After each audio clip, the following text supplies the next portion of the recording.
Attention, ça va décoiffer. Donc la fille et les autres tombent sur une baleine appelée Laboon qui les avale, mais en fait un vieux boug.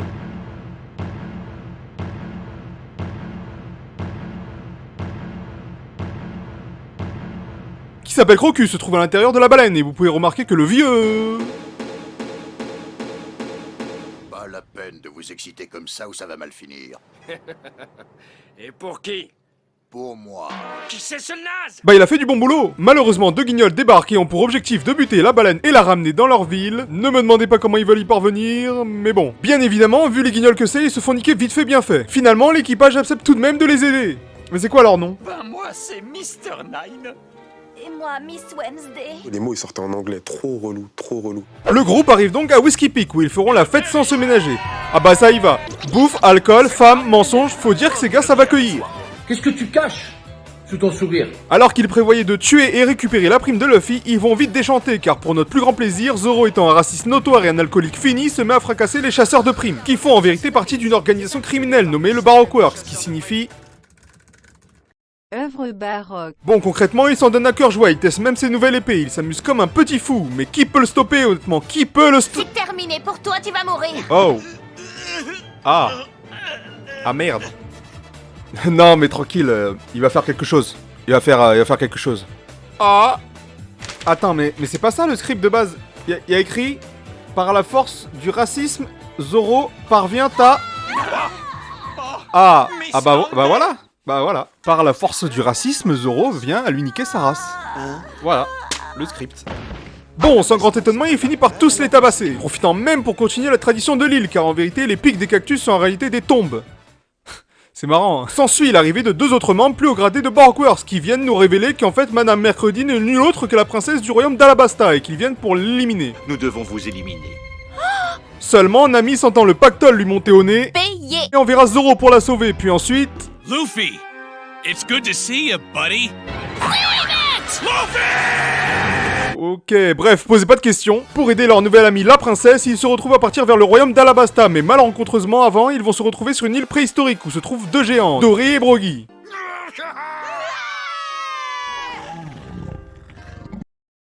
Croc-Fiac. Il faut savoir que les deux se battent depuis 100 ans, c'est tellement long qu'ils ne se souviennent même plus pourquoi ils se battent. Comme le hasard du scénario fait bien les choses, Mr. Tree et la fille de Banksy débarquent sur l'île et font en sorte que les deux géants s'entretuent, ce qu'ils réussissent. À vrai dire, ils réussissent tellement bien qu'au final, ils arrivent même à capturer des membres de l'équipage dans une sorte de...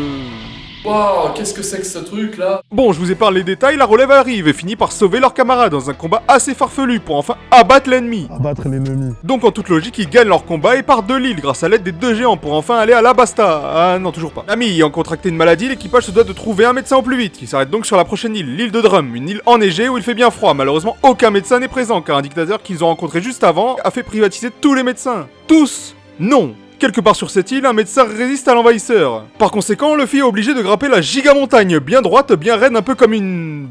barre. Une bonne barre. Après des efforts surhumains, Luffy parvient à son objectif et arrive au château, où Nami va être pris en charge par... Je suis seulement dans la 130aine, c'est la fleur de l'âge, et regarde ma peau. Waouh, elle pète la forme la vieille. Ok, Brigitte Macron, va falloir se calmer un peu. On a également l'introduction d'un autre personnage qui n'est nul autre que Chopper, un renne au nez bleu qui ne sait pas se cacher. Et comme la coutume le veut, nous avons son flashback qui... Oh putain, mais c'est quoi ce bordel encore? Mais qu'est-ce qu'il fait lui? Petit retour en arrière rapide, on apprend que Chopper est en réalité rejeté de son clan car il a le nez bleu, mais il finit par se faire recueillir par Iluluk, un vieux qui est définitivement pas très net. Non mais désolé, mais comment ces vêtements arrivent à tenir là? Non mais je vais pas faire un dessin. Ce mec a un problème. Il est problématique. C'est une honte de montrer ça à la télévision là, c'est honteux. C'est honteux. De fil en aiguille, les deux vont vite devenir inséparables. Malheureusement, comme la vie est injuste et absolument cruelle, Chopper finit par empoisonner Iluluk, en lui donnant un champignon vénéneux alors qu'il souhaitait juste le soigner. Oh, bien, depuis, il voulait se venger pour... Ah, la théorie de la vengeance n'est pas à exclure. Elle n'est pas à exclure. Bref, du coup, Iluluk va bientôt rendre son dernier souffle. Et avant son trépas, il nous lâche certainement un des discours les plus touchants. Dites-moi. Moi. Bref, du coup, il meurt et retourne dans le présent, où Apple, le gros porc qui a le pouvoir de tout gras, fait son retour. Tu es grosse, Mélissandre. Luffy, profitant pour déborder de flow, finit par le défoncer sans trop de mal, puis sous ce magnifique paysage de cerisier qui me donnerait presque envie d'acheter une certaine eau de bain, Luffy invite Chopper à rejoindre l'équipage. Et ces derniers partent enfin vers le royaume d'Alabasta. Ce navire se dirige droit vers le royaume d'Alabasta. C'est pas trop tôt. En chemin, il rencontre Mr. Two qui a le pouvoir de se métamorphoser en tout ce qu'il touche, que ce soit le visage ou le corps. Et ça marche aussi pour le corps. Oh les coquins! Oh les tétés! Suite à l'exposition de son pouvoir, ce con s'est fait cramer par Vivi qui a vu son daron. J'ai vu le visage de Nefertari Cobra, le souverain du royaume d'Alabasta. Donc ils vont imaginer un stratagème qui portera ses fruits plus tard. On apprend en parallèle qu'Arnold Schwarzenegger est aussi là-bas. Pas de quartier pour la vermine. Mais également Ace qui s'avère être le frère de Luffy, comme quoi le hasard parfois ça fait bien les choses. Ace, mais dis-moi, tu as avalé un fruit du démon, c'est bien ça? Non, je me suis juste immolé pour amuser la voule, regarde Hélicobite enflammé. Oh non, pas ça, non, pas cette photo, non. Malgré son nudisme à la Iluluk, on voit bien la différence de niveau, car le mec ça reste le feu, et qui plus est, le second capitaine de la flotte de Barbe Blanche. Et oui, rien que ça. Il se trouve désormais dans les airs avec une dextérité qui rendrait jaloux certaines femmes. Oh regardez, il s'enflamme comme moi quand je vais avoir 100 abonnés. Damn, il est atterri sur la planche à la mer de Brisionis, par là, il a dégommé les bateaux, et Ballot rigole. Il n'y a aucun doute, malgré que ce soit le feu, ce mec fait mouiller tout le monde. Ils finissent donc par rejoindre le désert, ce qui laisse le temps de comprendre les enjeux qui se déroulent ici. De mémoire d'homme, il n'a jamais beaucoup plu sur ces terres. Misère, c'est la commande du roi. Qu'est-ce que c'est que cette poudre? De la dance powder. Nami, tu connais ça? Oui. C'est une poudre.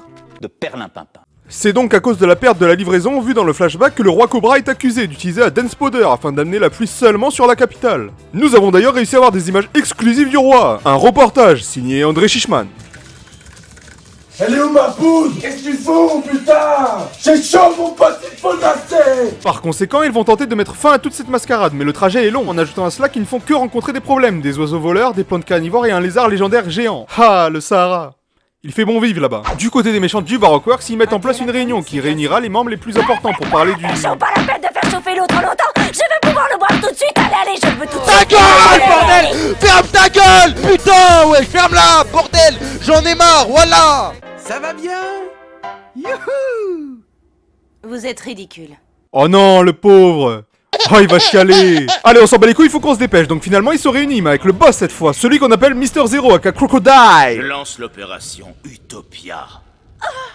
Oh, attendez, je reconnais ça, j'ai reconnu, vous avez reconnu aussi? C'est trop marrant. Bref, après que Luffy ait un moment lucide où il avoue que dans une guerre comprenant 1 million d'individus, il ne peut pas y avoir aucun mort, on nous rappelle qu'on est dans One Piece, donc après il se fait casser la gueule.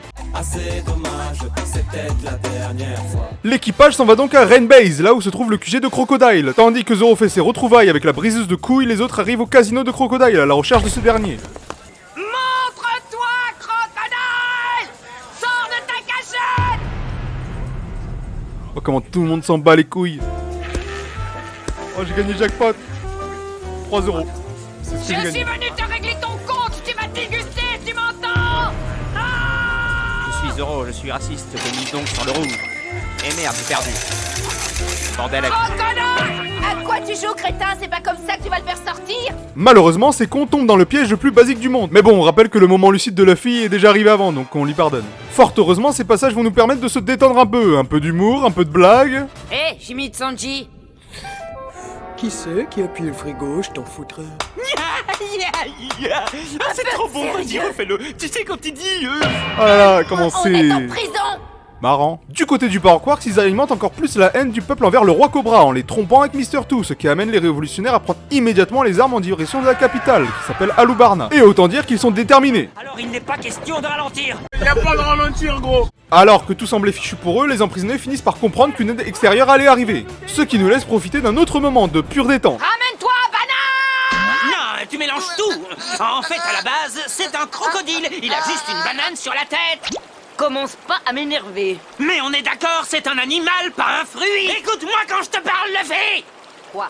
Une banane qui pousse sur la tête d'un croco, c'est vrai, c'est bizarre. Mais qu'un croco pousse sur une banane, ça c'est vraiment pas possible. Enlève ta main. Écoute-moi quand je te parle. C'est vrai que c'est drôle. Ils finissent donc par tous se sauver de cet endroit et s'empressent d'aller à la capitale pour arriver avant les révolutionnaires. Bien évidemment, cela ne se passera pas comme prévu car Crocodile va tenter de capturer Vivi, mais Luffy prendra sa place à temps. S'ensuit leur combat qu'on nous a vendu depuis Whiskey Peak. Ça risque d'être un combat spectaculaire. Luffy qui doit prouver qu'il a sa place dans Grand Line tandis que Crocodile, qui est un des 7 grands corsaires, est un groupe de pirates affiliés au gouvernement, doit mettre connaîtra bien son plan, Utopia, autant dire que là il y a une opposition approfondie, j'ai hâte de savoir qui va l'emporter.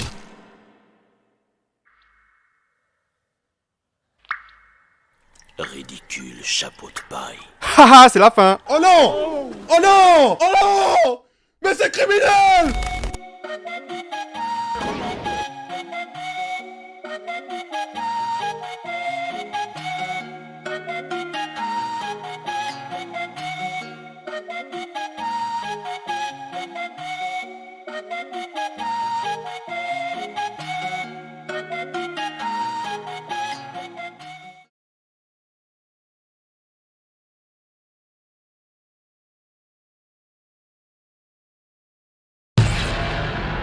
Genre t'es étonné.